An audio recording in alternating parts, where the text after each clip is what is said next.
தமிழ் குரல் நேயர்களுக்கு வணக்கம். நாம் இன்று சந்திக்க இருக்கும் சிறப்பு விருந்தினர் ஃபர்ஸ்ட் லைன் மீடியாவின் முதன்மை ஆசிரியர் உமாபதி கிருஷ்ணன் அவர்கள். வணக்கம் சார். வணக்கம். வணக்கம் சார், இந்த தேர்தலுக்கு பிறகு எதிர்க்கட்சி தலைவராக இருக்கக்கூடிய ராகுல் காந்தி அவர்கள் பேசுறது எல்லாமே ரொம்ப ஃபயராக இருக்குது அப்படின்னு பார்க்க முடியுது. இப்போ குஜராத்தில் பேசியிருக்கக்கூடிய ராகுல் காந்தி அவர்கள் என்ன சொல்லியிருக்காருன்னா, பிரதமர் மோடியின் சொந்த தொகுதியான குஜராத்திலே அவர் நாங்கள் தோக்கடிப்போம் அப்படின்னு சொல்லி ஒரு விஷயம் பேசியிருக்கிறாரு. இது இப்போ ஒரு பெரிதளவில் பார்க்கப்படுது. உங்களுடைய பார்வை? குஜராத்தில் தோற்கடிக்கிறாங்கன்னா, குஜராத்தில் கிட்டத்தட்ட 20 வருடமாக பிஜேபி, இப்போ ஒரு 10 வருஷம் மோடி வந்ததுக்கப்புறம், மோடி ஒரு 15 வருஷம் 25 வருஷமாக பாஜக ஆட்சி நடக்குது. அதுக்கு என்ன காரணம் அப்படின்னா, ரெண்டே காரணம் தான். ஒரு காரணம் காங்கிரஸில் ஸ்திரத்தன்மையான ஒரு தலைவர் உருவாகலை, அதை காங்கிரஸ் உருவாக்கலை குஜராத்தில். அதனால காங்கிரஸ் அங்கே காங்கிரஸுக்கு மக்கள் பல வாய்ப்புகளை கொடுத்தாங்க. அப்படி இருந்து கடந்த காலத்தில் நான் சொல்கிறேன், இப்போ இல்லை. கேசுபாய் பட்டேல்னு ஒருத்தர் இருந்தார்.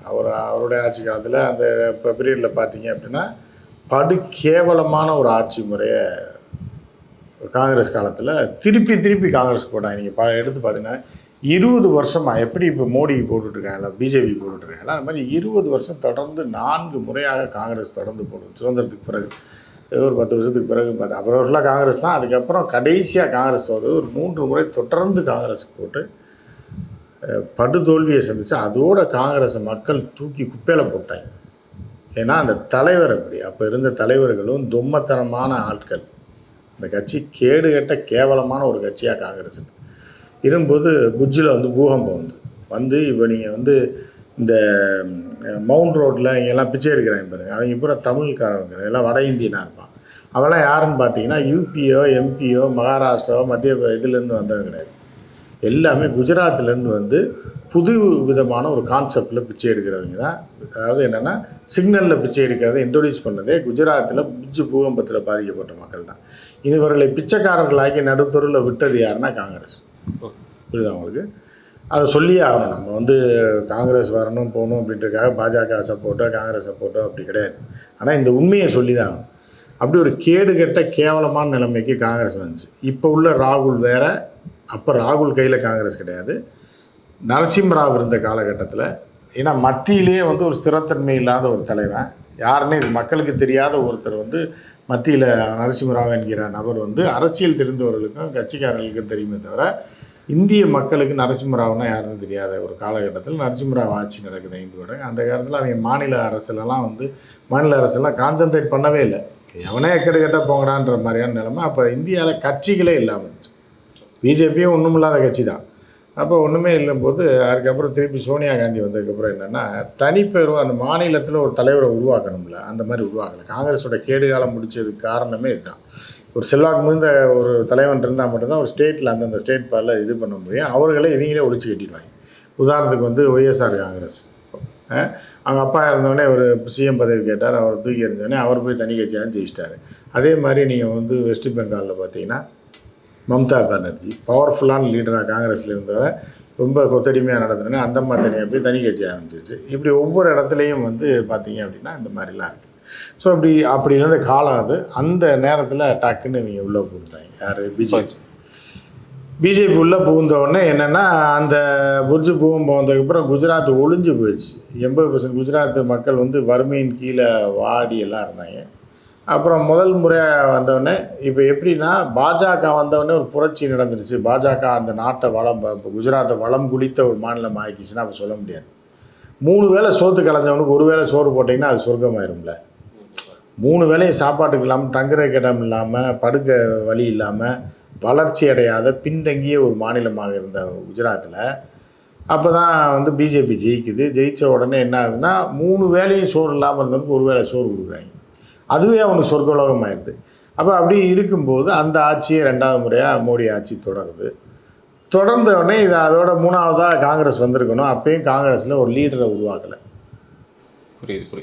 காங்கிரஸில் ஒரு லீடர்னு ஒருத்தர் வேணும் இல்லைங்க. இவர் தான் காங்கிரஸ் தலைவர்னு சொல்கிற தெரியணும்ல. ஸோ அந்த மாதிரி யாரையும் உருவாக்காமல் மேலே குழப்பம் இதாக இருக்குது. 2 முறை காங்கிரஸ் ஆட்சியில் இருந்த காலகட்டத்திலையும் இவர்களை தட்டி விடாமல் கட்சியை வளர்க்காமல் இருந்த காரணம், 3ஆம் முறையும் மோடி தோற்க வேண்டியது. மோடியோட இந்த கலவரத்துக்கு பிறகு மோடிக்கு பெரிய அதிருப்தி அங்கே வருது. ஆனால் மக்கள் யாருக்கு ஓட்டு போடுவான்? எதிர்கட்சியே இல்லைங்க. Only BJP. எதிர்கட்சியா ஏன்னா இன்னொரு கட்சி யாருன்னா அதுவும் பிஜேபி, இன்னொரு கட்சினா அதுவும் பிஜேபின்னு இருக்கும்போது யாருக்கு ஓட்டு போடுவான்? காங்கிரஸில் சொல்லிக்கிற மாதிரி குறிப்பிட்ட தலைவர்களே இல்லை. அப்போ இருக்கிறாங்களா அவங்க சொல்கிறதுக்கு? இப்பயும் இல்லை. அதாவது இது மாதிரி இந்த 50 வயசு வரைக்கும் எப்படி இருக்குன்னா இதே தான் பிச்சை எடுத்து அல்லெடு தலைவர். 50 வயசுக்கு மேலே அப்படின்னா அது உனக்கு பழகிடும் அப்படின்ற மாதிரி தான் குஜராத்தில் காங்கிரஸ் இருக்குது. ஸோ இப்போ தான் ராகுல் இறங்கியிருக்காப்புல. இப்போ வந்து என்னன்னா 3ஆம் முறை அவங்களுக்கு அதிர்ஷ்டம் என்ன ஆயிடுச்சுன்னா, மோடி பிரதமர் ஆனவுடனே டம்மி பீஸுகளாக வந்து சிஎம் ஆகுறாங்க. அப்படி இருந்து அந்த மக்கள் ஏன் ஓட்டு போடுறான்னா, அதான் நான் முதல்ல சொன்னேன் 2 காரணம். ஒன்று, காங்கிரஸில் தலைவர்களே இல்லை. 2வது வந்து என்ன ஆச்சுன்னா, மோடியோடைய வளர்ச்சி வந்து மோடி பிரதமர் ஆனவுடனே குஜராத் மக்களை மட்டும் வாழ வைக்கிறாங்க. இந்திய மக்களை நாசப்படுத்திட்டு நம்மளுடைய வரி பணத்தெல்லாம் கொள்ளையடித்து நம்மகிட்டலாம் வரியை போட்டு வாங்கிட்டு அந்த காசை வச்சு குஜராத்துக்கு புல்லட் ட்ரெயின் விட்றாங்க. அன்றைக்கி கூட மொஹபூபா மொய்த்ரா பேசினாப்புல 1,20,000 கோடியில் நீ வந்து அகமதாபாத்துக்கும் மும்பைக்கும் ட்ரெயின் விடுற, அந்த ட்ரெயினில் எவன் போக போகிறான்னு கேட்குறேன். குறிப்பிட்ட ஒரு 1000 பேர் டெய்லி போவான் இருந்த 1000 பேர் போக்குவரத்துக்காக நீ என்ன பண்ணுற, 1,20,000 கோடி செலவு பண்ணுற. அதே மாதிரி கவுச்சுன்னு ஒரு மிஷின் இருக்குது, ஒரு எக்யூப்மெண்ட்டை மாட்டினா ஆக்சிடெண்ட்டே நடக்காது. இந்தியா ஃபுல்லாக அந்த கவுச் மிஷினை மாட்டுறதுக்கு 45,000 கோடி தான் ஆகும். இந்தியாவில் ஆக்சிடெண்ட்டே நடக்காது. லட்சக்கணக்கான மக்கள் வந்து பாதுகாக்க பயணிக்க முடியும், ஆக்சிடெண்ட் நடக்காது. அதுக்கு செலவு பண்ணுவேன். 2 லட்சம் கோடி உன் ஊருக்கு ட்ரெயின் விட்டுறேன்னு சொல்லி கேட்டாங்க. ஸோ இந்த மாதிரி அதீதமாக செலவு பண்ணி குஜராத்தை வளர்த்துருக்கிறதுனால அவங்க வந்து தொடர்ந்து பிஜேபி ஓட்டு போடுறாங்க. புரியுது அவர்களுக்கு பாதிப்பு இல்லை. இப்போ நம்ம ஸ்டேட்டு தமிழ்நாட்டை சேர்ந்த ஒருத்தர் பிரைம் மினிஸ்டர் ஆகிடுறாரு. தமிழ்நாட்டுக்கு வாரி வழங்குறாரு. எங்கே பார்த்தாலும் ரோடு ட்ரெயின் விட்றாரு வரும்போது அவருக்கு தான் நம்ம ஓட்டு போடுவோம். யதார்த்த உண்மை தானே. ஸோ அந்த வகையில் தான் குஜராத்தில் மோடியும் பிஜேபியும் ஜெயிச்சிட்டு இருக்குது. மோடி காலி, மோடியை வந்து அந்த பதவியிலேருந்து தூக்கிட்டாங்க அப்படின்னா குஜராத்தில் நாளைக்கே அந்த கப்பல் கவுந்துடும், பிஜேபின்ற கப்பல். ஸோ அதற்கான முயற்சியை இப்போ தான் காலம் போன கடைசியில் துவங்கியிருக்காங்க. அதுவும் ராகுல் துவங்கியிருக்கிறாப்புல. எனவே அடுத்த வரக்கூடிய தேர்தலில் யாருக்கு ஓட்டு போகிறோம், ஒரு நல்ல தலைவனை உருவாக்கினாலே ஒழிய பிஜேபியை குஜராத்தில் ஒழிக்க முடியாது. இப்போ காங்கிரஸ் வந்து இவ்வளோ ரொம்ப ஸ்ட்ராங்காக சொல்கிறாங்க, உங்களோட சொந்த தொகுதியிலே நாங்கள் வந்து உங்களை தோக்கடிப்போம், பாஜகவை தோக்கடிப்போம் அப்படின்னு சொல்கிறாங்க. முடியும். அது ரொம்ப எளிமையான விஷயம், ரொம்ப எளிமையான விஷயம். ராகுல் இப்போ இருக்க செல்வாக்குக்கெல்லாம் மோடியை இப்போ ஸ்டேட்டே தூக்கி போட்டலாம். அதுக்கு அங்கே ஒரு தலைவரை உருவாக்கணும். ராகுலுக்காக ஸ்டேட் எலெக்ஷனில் ஓட்டு போட மாட்டான், அது தெரிஞ்சுங்க. ஆனால் மோடிக்காக ஸ்டேட் எலெக்ஷனில் ஓட்டு போடான். ஏன்னா அவங்க ஆள் 1,20,000 கோடி ஊரை கொள்ளையடிச்சு அவங்க ஊருக்கு ட்ரெயின் போட்டால் போட மாட்டானப்போ. இப்போ நீங்கள் வந்து ஒரு உதாரணம் தான் சொல்ல, நீங்கள் மோடியை கம்பேர் பண்ணக்கூடாது, இல்லை வேறு யாரையும் கம்பேர் பண்ணக்கூடாது. ஒரு வீட்டில் ஒரு அப்பன் மொல்ல மாதிரி முடிச்சவிக்கி செயின் எடுப்பு திருடன் எங்கேயாவது போய் செயின் எடுத்துகிட்டு வந்துட்டு பிள்ளைங்களை பூரா கான்வெண்ட்டில் படிக்க வைக்கிறான். காரில் காலையில் ஸ்கூலுக்கு கூப்பிட்டு போகிற கான்வெண்ட்டு காரு, சாயந்தரம் காரு, சாட்டர்டே சண்டே ஷாப்பிங்கு என்ன வேணாலும் வாங்கி கொடுக்குறான்னா அந்த அப்பன் அந்த பிள்ளைங்க என்ன பண்ணுவான்? அவன் பிட் பாக்கெட்டாக இருந்தானா, செயின் எடுப்பவனாக இருந்தானா, தாலி எடுக்கிறவனாக இருந்தால் என்ன இருக்காது? அந்த பிள்ளைங்களுக்கு அவங்க அப்பன் தான் பெருசு. அது தெரியாது, விவரம் தெரியாது. அதுகளுக்கு என்னன்னா கேட்குற பிஸ்கெட்லாம் வாங்கி தராரு, கேட்குற சாக்லேட் வாங்கி தராரு, இந்த ஜொமேட்டோவில் ஆர்டர் போட்டால் எதை வேணாலும் வாங்கிக்கொண்டாரு. காலையில் போகிற காரு, சாயந்தரம் போகிற காரு, வீடியோ கேமு, புரியுது அவங்களுக்கு எல்லாம் பண்ணும்போது அந்த குழந்தைங்க யாரை நினைக்கும்? அவங்க அப்பா தான் கடவுளாக நினைக்கும். ஆனால் அவங்க அப்பா ஒரு முளை மாதிரி செயின் அறுப்பு திருடன்றது ஊருக்கு தெரியும். புரியுதா? இந்த மாதிரி தான், புரியுதா அவங்களுக்கு? இதுதான் வந்து குஜராத்தில் உள்ள பிஜேபி தலைமை. ஊரடிச்சு உலையில் போட்டாலும் அவர்களுக்கு சிறந்த தலைவனாக மோடி இருக்கார். ஏன்னா எங்கேயாவது அடித்து கொண்டு போட்டு ஒருத்தனை இப்போ உலகத்தின் நம்பர் 1 பணக்காரனாக வளர்த்து விட்றாரு. இந்த புல்லட் ட்ரெயின் போடுறாரு, ஊர் காசை உலையில் போட்டு ட்ரெயின் விட்டுறாரு, ஏன்னா எல்லாம் ரோடு போடுறாரு. அங்கே வந்து ஒரு பெரிய ஒரு பிஸ்னஸ் காம்ப்ளெக்ஸ் ஓப்பன் பண்ணுறாரு. அவர் பேர்லேயே ஒரு ஸ்டேடியம் ஓப்பன் பண்ணுறாரு. குஜராத்திலலாம் வந்து கிட்டி விளையாடுறது கூட இடம் கிடையாது. ஆனால் 80 கோடி ரூபா அத்லட்டிக்ஸ்னு ஒதுக்கி, ஸ்போர்ட்ஸுக்குன்னு ஒதுக்கி மோடி பேரில் ஸ்டேடியம் கட்டுறாங்க. அங்கே கிரிக்கெட் மேட்ச் நடத்துகிறாங்க. அப்புறம் அவன் ஓட்டு போட மாட்டானா? நீ எங்கே போய் இது பண்ணா என்ன? அதுதான் வந்து அங்கே உள்ள கணக்கு. அதை உடைக்கிறதுக்கு ரொம்ப கஷ்டமான காரியமாக இருந்தால் கூட ஒரு நல்ல தலைவனை உருவாக்கணும். ஊரை திருடிட்டு வர்றது நல்ல பொழப்பு இல்லையா? அவங்க அப்போ நல்லவனாக இருக்கணும். படித்து ஐடியில் வேலை பார்த்து டேக்ஸ் கட்டி இந்த நாட்டுக்கும் இதுக்கும் பண்ணி உனையும் வளர்த்துருக்கிற ஒரு மனிதனாக இருக்கணுமே தவிர, உனக்கு சோறு போடுறான், உனக்கு வந்து சவர்மா வாங்கி தரான், கபாப் வாங்கி தரான்றாங்க, அவங்க அப்போ நல்லவன் கிடையாது, அவன் செயின் எடுப்பு திருடன் அப்படின்றத புரிய வைத்து அவர்களை தெருவில் விட்டுறாமல் பண்ணால் குஜராத்தில் வெற்றி பெற முடியும். ஏதோ குஜராத் மக்களுக்கு வந்து காங்கிரஸ் ஏதோ பாடம் புகட்டுற மாதிரி உள்ளே போயிருக்கிறாங்க. நீங்கள் என்னத்தான் இவ்வளோ நாள் நீங்கள் நல்லா நீங்கள் கேட்டதெல்லாம் உங்கள் பிரதமர் செஞ்சாலும் உங்களோட மாநிலத்தை சார்ந்தவராக இருந்து அவர் இவ்வளோ செஞ்சுருக்கிறாரு. இருந்தாலும் காங்கிரஸ்க்கு வந்து ஒரு வாய்ப்பு கொடுங்கன்னு கேட்குறாங்களா? இல்லை காங்கிரஸ்க்கு தலைவர் அவங்க எப்படி அங்கே உருவாக்க போகிறாங்க, வேட்பாளர் யாரு இருக்கு? சரி, அப்போ குஜராத் பூரா நல்லா இருக்கான்னு நீங்கள் பார்க்கணும். குஜராத்தில் பிற்படுத்தப்பட்ட தாழ்த்தப்பட்ட மக்கள் பூரா அதே தெருவில் தான் தெரியலாம். நீங்கள் நல்லா இருக்கவன் யாருன்னா ஒரு பகுதி மக்கள், பணக்காரன், நகை வியாபாரி, தங்க வியாபாரி, வைர வியாபாரி, முள்ளமாரி பிஸ்னஸ்மேன், இவங்கெல்லாம் காசை கொண்டு ஓடி லண்டனுக்கு ஓடி போகிறவன், இவன் தான் வளர்ச்சி அடைஞ்சிருக்கான். ஊரில் கொஞ்சம் ரோடு போட்டிருக்காங்க, ட்ரெயின் விட்டுருக்காங்க. இதுதான் வளர்ச்சி, குஜராத் வளர்ச்சி. இன்னும் அந்த மக்களுடைய அடிப்படை விஷயங்களை இன்னும் சரி பண்ணல அப்படின்ற மாதிரி தான். கடந்த காலத்தில் வந்து இப்போ காங்கிரஸ் வந்து இப்போ இதே மாதிரியான ஒரு விஷயத்தை வந்து அனுபவிச்சிருக்கிறாங்க 20 வருஷத்துக்கு முன்னாடி. இப்போ சொல்லும்பொழுது இப்போ இதே வந்து இப்போ பாஜக வந்து இவ்வளோதான் விமர்சனத்துக்கு ஆளானாலும் இப்போ மத்தியில் மட்டும் அவங்க பார்த்துக்கிட்டு இருந்தாங்க. இப்போ மாநிலம் வந்து குஜராத் வருது. அப்போ இதை கான்சென்ட்ரேட் பண்ணாங்களே, இப்போ இவர் வந்து இங்கேயே இப்படி பேசிட்டாங்க, நம்ம ஏரியாலே வந்து இவர் நமக்கே வளைவிருக்கிறாருங்கிற மாதிரியான ஒரு விஷயமா பார்க்க மாட்டாங்களா? பார்ப்பாங்க, அவங்களும் மோதுவாங்க. அந்த மக்கள் உள்ள பிரச்சனையை புரிந்து கொண்டு எல்லா மக்களும் நல்லா இருக்கணும்னு சொல்லி ராகுல் இறங்கி வேலை செஞ்சு அதுக்கு ஒரு சரியான தலைவனை போட்டு மக்களுக்கு நம்பிக்கை வரக்கூடிய ஒரு தலைவனாக இருந்தால் மட்டும்தான் குஜராத்தில் காங்கிரஸ் ஜெயிக்க முடியும். அது ராகுலுக்கு புரியுன்றது நமக்கு இது இருக்குது. ஏன்னா இவ்வளோ நாள் விட்டாங்க நாடு முழுவதும். இனி ஒவ்வொரு ஸ்டேட்டாக ராகுல் இறங்குறாரு. அந்தந்த ஸ்டேட் பிரச்சனையை இப்போ நார்த் ஈஸ்ட்டுக்கு போனாப்புல நாடு முழுவதும் நடைப்பயணம் போகும்போது மக்களுடைய பிரச்சனைகள் அவருக்கு தெரிய ஆரம்பிச்சுது. அவர் கட்சி எங்கே வீக்காக இருக்குது, எதை சரி செய்யணுன்றதும் அவர் ராகுலுக்கு இப்போ தெரியுது. இப்போ தான் ராகுல் ஒரு மெச்சூர்டு பொலிட்டிஷியனாக இருக்கார், நேஷனல் பொலிட்டிஷியனாக இருக்கார். எனவே இதில் மாற்றங்கள் வருவதற்கான வாய்ப்பு இருக்குது. அந்த மாற்றங்கள் வந்தால் குஜராத்தில் காங்கிரஸ் ஜெயிக்கிறதுக்கான வாய்ப்பு. அவர் எக்ஸாம்பிளாக என்ன சொல்கிறாருன்னா, அயோத்தியாவில் அவங்க வந்து ராமர் கோவில்லாம் கட்டினாங்க, அதை வச்சு ஒரு பெரிய அரசியல் பண்ணணும்னு நினச்சாங்க, அங்கேயே நாங்கள் வந்து ஜெயிச்சிட்டோம் அப்படிங்கிற ஒரு விஷயத்தை வந்து இப்போ ஒரு எக்ஸாம்பிளாக எடுத்து வைக்கிறாரு. இல்லை, அங்கே உள்ள அரசியல் வேறு, குஜராத்தில் உள்ள அரசியல் வேறு. மோடி குஜராத்லேருந்து போனாள், யூபியிலேருந்து போனால் கிடையாது, அது தெரிஞ்சுங்க. யூபி அரசியல்ன்றது வேறு, குஜராத் அரசியல்ன்றது வேறு. குஜராத்துக்காரங்களோட ரொம்ப கஷ்டப்பட்டு புரிசு போகும்போதில் இப்போ அதான் சொல்லலை, சிக்னலில் பிச்சை எடுத்துகிட்டு இருந்த மக்களுக்கு 3 வேளை சோறு கிடைக்கிது, ரோடு போட்டிருக்கேன், நம்ம ஊர்லேயே சிக்னல்லாம் இருக்குது பிச்சை எடுக்கலான்ற மாதிரி அப்படி கூட வச்சுங்க. ரொம்ப தூரம் போய் எடுக்க வேண்டியதில்லை, நம்ம ஊர்லேயே வழி வாய்ப்புகள் இருக்குது அப்படின்ற மாதிரியான ஒரு இதை கூட வச்சுங்களேன். அப்படி இருக்கும்போது அவன் ஒரு வளர்ச்சியாக தானே பார்ப்பான். அதை ஃபஸ்ட்டு ரோடு இல்லை, இப்போ ரோடெலாம் இருக்குது, ரோடு இருக்குது, சிக்னல் இல்லை, சிக்னல்லாம் இருக்குது. நம்ம சென்னையில் போயும் பெங்களூரில் போய் சிக்னலில் பிச்சை எடுக்கிறதுக்கு இங்கேயே எடுக்கலான்ற ஒரு தரப்பினர் இருக்காங்கல்ல, அவர்களுக்கு ஈஸியாக இருக்குல்ல உள்ளூர்லேயே பிச்சை எடுக்கிறோன்றது கூட. ஸோ அப்போ அவர்களுக்கு தானே ஓட்டு போடுவான். ஸோ அதை உடைத்து நீ பிச்சை எடுக்கிறதுக்காக நீ பிறக்கலை, எல்லாருக்குமே தான் இந்த நாடு, எல்லாரும் வளமாக இருக்கிறதுக்காக தான் நாங்கள் கட்சி நடத்துகிறோம். ஒரு குறிப்பிட்ட சமூகத்தினர், குறிப்பிட்ட ஆட்கள், குறிப்பிட்ட பகுதியைச் சேர்ந்த நகை வியாபாரியும் வைர வியாபாரியும் அதானியும் அம்பானியும் வாழ்கிறதுக்கான அரசாங்கன்றது தான் இப்போ போயிட்டுருக்கு. அதை வச்சு நீங்கள் இப்போ சேர்த்து பொழைச்சிட்டு இருக்கீங்க. எல்லாருமே அம்பானி அதானி ஆக்கலாம். அதுக்காக நீங்கள் ஆட்சி வாக்குகளை மாற்றி போடுங்க அப்படின்ற மாதிரியான முன்னெடுப்பு ஒரு தலைவரை உருவாக்குனா குஜராத்தில் ஜெயிக்கலாம். இப்போ எப்பயுமே வந்து ஒரு மாற்று அரசியலுக்கான ஒரு விஷயத்த வந்து மக்களுமே விரும்புவாங்க அப்படிங்கிற மாதிரியான ஒரு விஷயம் இருக்குது. இப்போ இந்த டைமில் என்ன தான் காங்கிரஸை நோக்கி வந்து குஜராத் மக்கள் வந்து ஓட்டு போடுறாங்க அப்படின்னாலுமே இப்போ பாஜகங்கிறது விரட்டடிக்கப்படுமாங்கிறது ஒரு கேள்வி தானே.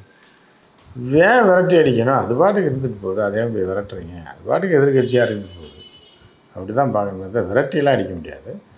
தேர்தல் நிற்பாங்க, காங்கிரஸுக்கு வாக்கு வந்ததுன்னா நல்ல முதலமைச்சர் வந்தால், இப்போ எல்லாமே டம்மி பீஸு. மோடி போனதுக்கப்புறம் இந்த 10 வருஷமும் டம்மி முதலமைச்சர்கள் தான் அங்கே இருக்காங்க.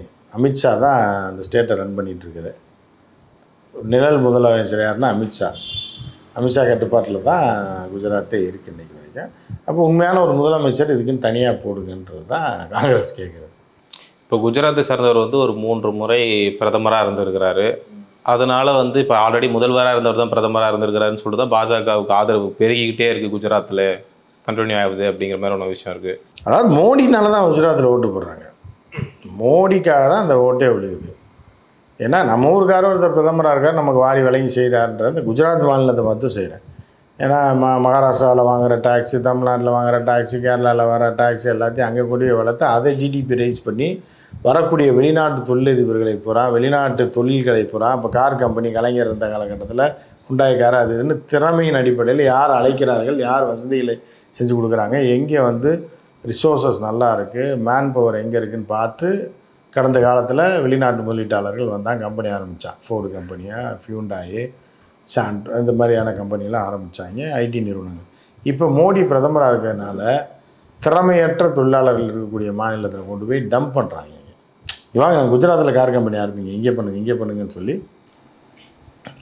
இவர் பிரதமராக இருக்கிறதுனால முதலீட்டாளர்களை பூரா அந்த ஸ்டேட்டுக்கு அழைச்சிட்டு போய் நாங்கள் பணக்கார ஸ்டேட்டுன்னு காட்டி, இது வந்து தவறான ஒரு விஷயம் தான். அடுத்த வாய்ப்பை தட்டி பறிக்கிற ஒரு நாட்டோட பிரதமரே அந்த நாட்டு மக்களுக்கே துரோகம் பண்ணுறது தான். எங்கே போகிறவனா இந்த இது மாதிரி தான், இந்த ரோட்டில் இருந்து வாங்க வாங்கன்னு புரோட்டா கடையில் இந்த ஹைவேஸில் போகிறப்ப கொடியை காட்டி கூப்பிடாம பாருங்க, வாங்க வாங்க பிரியாணி இருக்குன்னு. அந்த மாதிரி தான் மோடி இப்போ பண்ணிகிட்டு இருக்குது. புரியுதா அவங்களுக்கு? வர்றவனை அப்படி மடைக்கிறது.